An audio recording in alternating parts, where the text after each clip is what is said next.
Kevin Coppernull, and then we'll get to Aaron's super chat. Harrison, do you think there would be any interest in Nate Davis from other clubs? I would love to see him get traded so we can get out of his ridiculous contract. Got to be honest, I don't think there'd be much interest. Now, if there was a significant injury for a contender at a guard spot, maybe, but just due to the fact that whoever has him next year, the Bears or any other team, can basically get out of his deal after this year. But I don't know who that is. Like, it would have to be a notable injury to a contender that desperately needs a guard. I don't think he has much trade value at all, Kevin. Aaron Harvey, I'm matching in spirit. This in response to Michael Horowitz, who is an absolute legend. Josh Baratich, what type of offense are we running? A lot of RPO or spread or multiple? I think it's going to be pretty multiple. You're going to see some spread out concepts. You're going to see that classic kind of Shanahan under center run game where you run off tackle, toss crack, and stuff like that. Outside zone. You're going to see some 5 wide. You're going to see 12 and 13 personnel with multiple tight ends in there. So I think Waldron's going to be pretty multiple, and he wants to run a balanced offensive attack. So I think you'll see a lot of different formations and schemes that Waldron is going to employ and kind of figure out what he likes doing best with the personnel that he has. Shout out to GameTime for sponsoring today's show. Get out of the house. Go to a Bears preseason game. Hell, if you're still trying to make the Hall of Fame game, you might be able to get a ticket still with GameTime. Go check that out. Cubs, White Sox, last-minute tickets, lowest price guaranteed. That is what GameTime offers. The proud ticketing sponsor of this show, and we appreciate them for sponsoring. And I'm someone who lives in the moment quite a lot. Sometimes I wake up and I'm like, turn to my wife, I say, hey, you want to go to a concert tonight? Sure. Let's see what's available. And you get last-minute tickets, and usually they're cheaper than what they were a few days earlier because they're trying to put seats in stadiums. So go check out GameTime today, whether you want to go to a sporting event, a concert, a theater show. You can get $20 off, first purchase only, when you download GameTime and use code ChatSports. Terms apply there. Code ChatSports for your first purchase only once you create the GameTime account. Once you download the app, you can use your Venmo balance to purchase tickets, which is awesome as well. You can get parking passes purchased through GameTime as well. It's a very awesome app, and it's very simple. It's there's nothing, a lot of these apps, can't figure out where the tickets are. They seem to be in limbo. It's very simple with GameTime. Go check it out today. Code ChatSports if you're a first-time customer for $20 off. Jacob Noggle, who is the MVP this year? NFL or Bears? I guess I can answer both.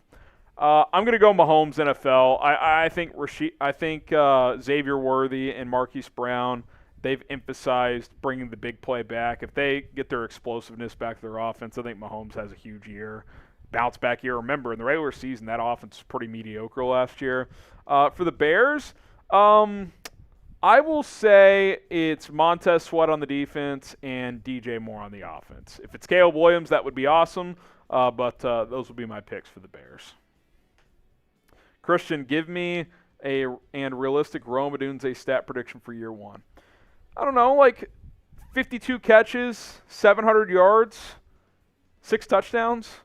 I mean, I think that'd be awesome if DJ and Keenan are pushing to be 1,000-plus guys. If Rome is a 700-800-yard guy, I mean, that's pretty good production for your top 3 receivers. It's hard to have 3,000-yard guys. I think the last group to do it were the Cardinals with Fitzgerald, Anquan Bolden, and Steve Breston, I think in like 08 or 09.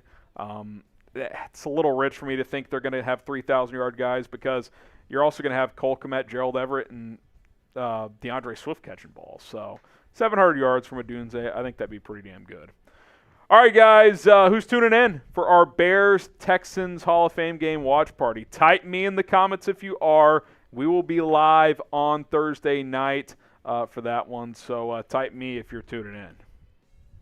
Bears goated, who is second in sacks? I would guess Demarcus Walker, but I think Gervon Dexter has a shot. Also off topic, I think Tyreek Stevenson's going to be insane this year. Yeah, he's my number one breakout guy for this year. I think he's going to ball out. And, yeah, I think you said it. I think Walker or Dexter will be the number 2 sack guys on this team. You'd prefer it to be Dexter because that means he really broke out, but I would guess that it's one of those 2 players to be second on the team in sacks.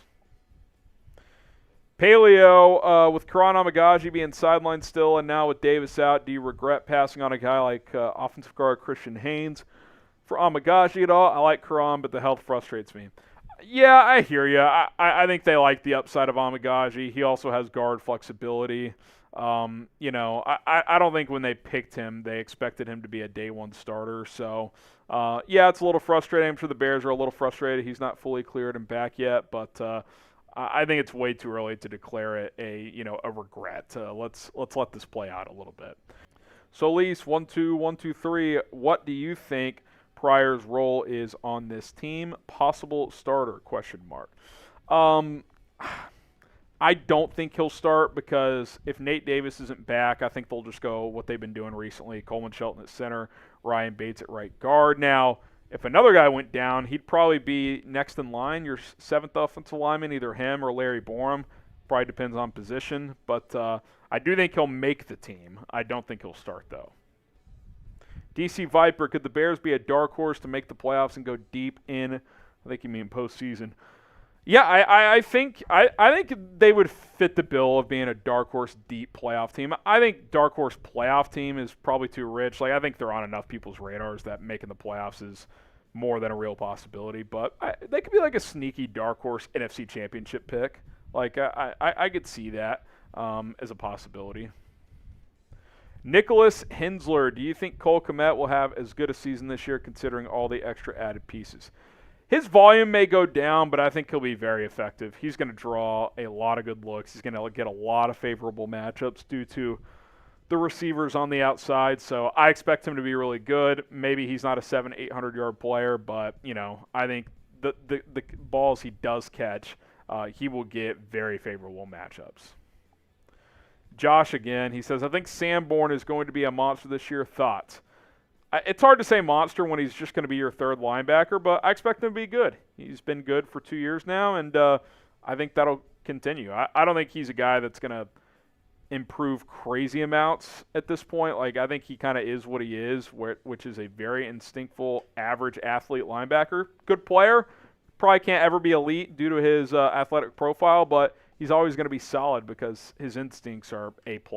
All right, that's going to do it for our mailbag episode. If you have any more questions, you can find me on social media at HGramNFL on Instagram. Go hit me up over there. It's at HGramNFL on Instagram.